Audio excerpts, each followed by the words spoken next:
Bonjour, je suis Salomé Kins, je suis bibliothécaire. Je travaille sur ces questions d'éducation aux médias et à l'information depuis quelques années maintenant. Alors d'abord à la BPI, ou la Bibliothèque publique d'information, où on a animé des ateliers à destination de collégiens. On les faisait en fait travailler sur des sujets du type les Américains n'ont pas marché sur la Lune, les vaccins sont dangereux pour la santé, etc. Donc voilà, c'était des ateliers en fait de recherche documentaire animés par des bibliothécaires. Et au moins aussi intéressant que ces ateliers, ça a été la réflexion qui est née avec les collègues et qui les animaient et tous les questionnements qui ont surgi autour. Et j'ai pu poursuivre cette réflexion en coordonnant pour l'ANSIB. Alors pour ceux qui ne connaissent pas l'ANSIB, l'École nationale supérieure des sciences de l'information et des bibliothèques. Donc un ouvrage pratique à destination des professionnels sur bibliothèque et des informations. Et c'est un ouvrage qui devrait paraître au début de l'année prochaine, début 2020. Il y a quelques contributeurs dans la salle que je remercie, donc Olivier Lasvernias et aussi Valérie Robin, une collègue de la BPI qui est responsable EAC-EMI pour la bibliothèque.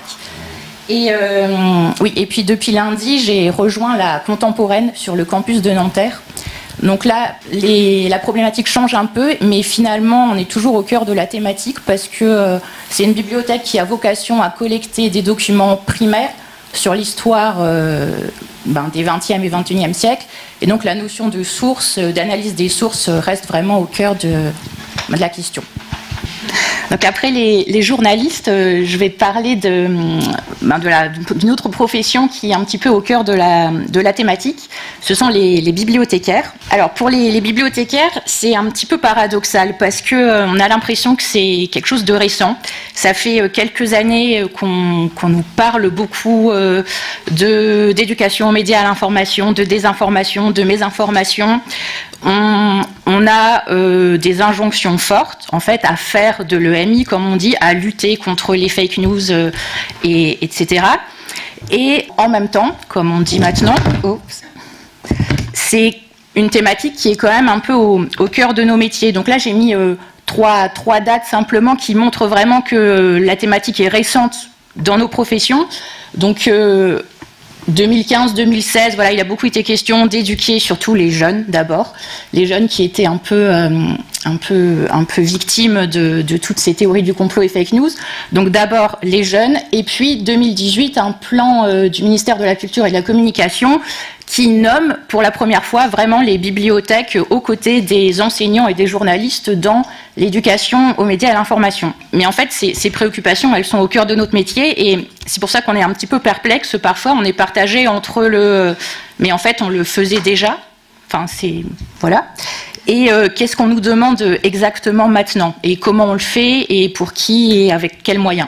Parce que finalement, la bibliothèque et le bibliothécaire en tant que tel, ils sont vraiment au cœur de la thématique et il n'est pas du tout question de sous-estimer ce qu'on est et ce qu'on fait déjà. On peut parler simplement du lieu bibliothèque. Donc Joël Lemarec parlait d'un pacte de confiance avec l'institution. Mais la bibliothèque, c'est un lieu gratuit, ouvert à tous. On y trouve des collections, des accès à Internet. Donc déjà, rien que l'existence du lieu bibliothèque fait beaucoup dans cette éducation aux médias et à l'information. Dans une bibliothèque, il y a aussi des collections, parce que être bibliothécaire, ce n'est pas que lire les livres qu'on achète. Mais il y a toute une réflexion autour de la collection. On parle de politique documentaire, de charte documentaire, et il y a une dimension de sélection dans ce qu'on propose ensuite aux usagers. Et on est en fait dans une construction des collections et donc une construction de l'information qu'on va ensuite rendre accessible.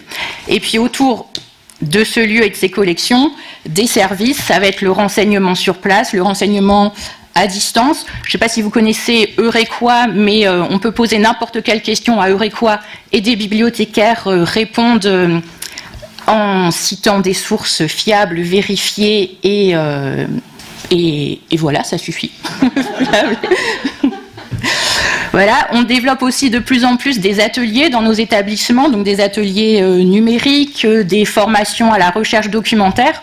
Donc on est déjà bien présent sur le terrain. Et puis, il y a aussi la question du bibliothécaire. Et alors le bibliothécaire, un peu comme le journaliste, avec Internet, il a peut-être traversé une crise. On a pu se demander si vraiment on avait encore besoin de bibliothécaires avec Internet. La réponse est oui, bien sûr. Bon, c'est à prouver encore et à démontrer, mais en fait, dans cette société qui est saturée d'informations, on est un petit peu face à un mythe de la connaissance universelle qui serait à portée de clic. Et c'est pas vraiment parce que potentiellement on peut accéder à tout qu'on va avoir les compétences nécessaires pour y accéder, voire qu'on va savoir quoi demander et comment chercher. Donc, paradoxalement, avec Internet, les intermédiaires devraient plutôt reprendre une place importante et une place privilégiée en fait entre cette information et l'usager. Donc finalement, cette question de la désinformation et de la lutte contre les fake news, c'est peut-être plutôt une chance pour les bibliothécaires de se positionner enfin dans le débat, parce qu'on est un peu une profession timide.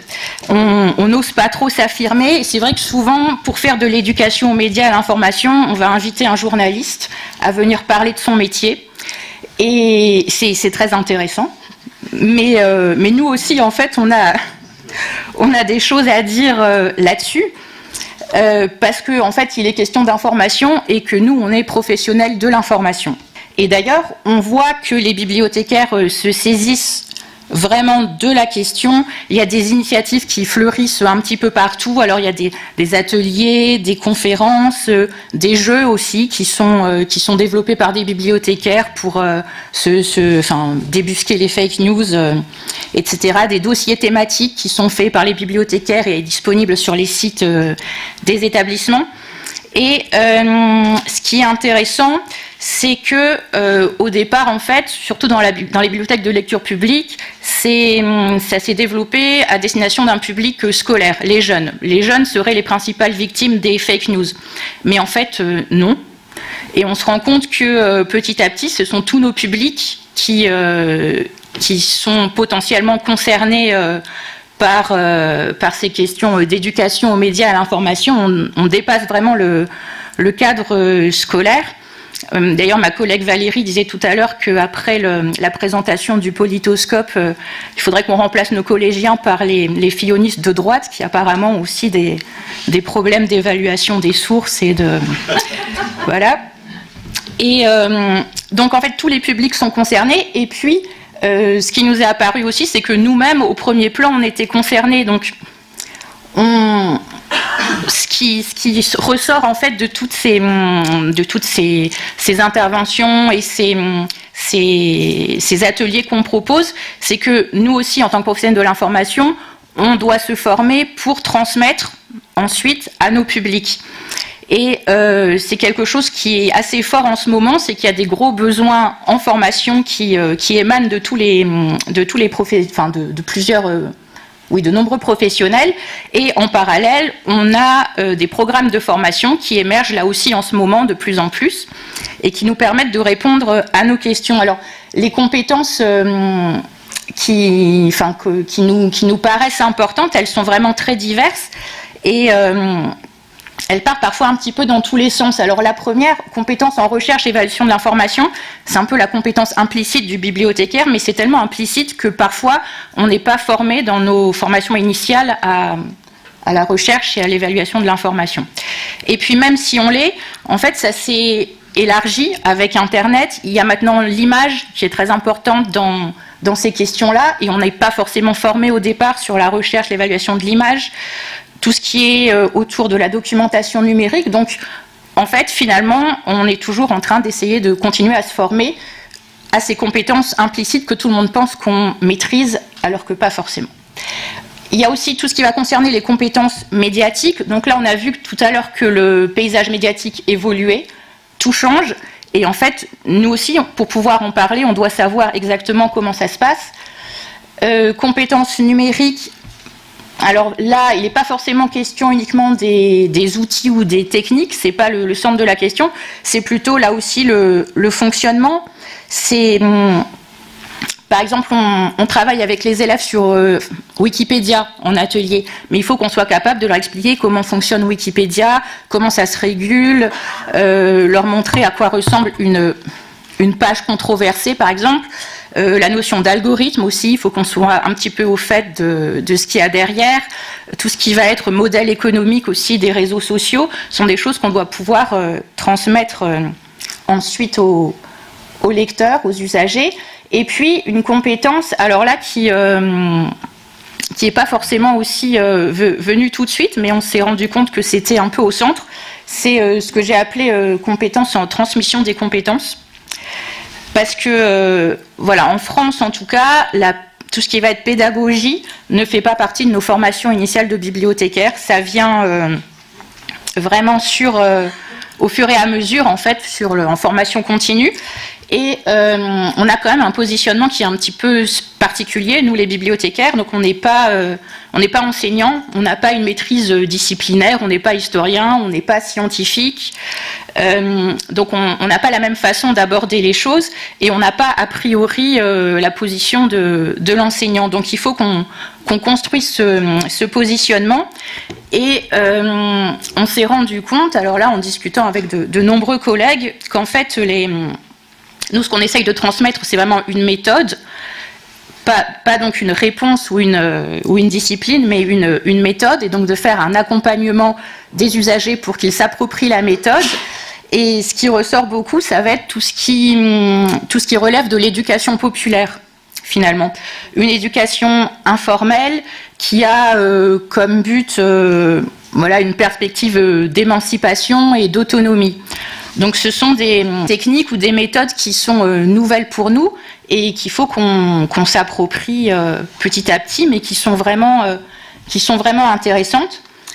Et qui sont vraiment intéressantes parce que alors là, j'ai mis une citation un peu grandiloquente pour finir, mais ce que ça permet de rattacher toutes ces histoires d'éducation aux médias, à l'information, au rôle politique au sens noble des bibliothèques et au positionnement politique en fait du bibliothécaire, parce qu'avec ces questionnements sur l'information et la désinformation, notre métier, je rappelle qu'on est des gens timides, mais notre métier, en fait, il s'inscrit complètement au cœur des enjeux de citoyenneté, ce qui n'est pas rien. Ouais.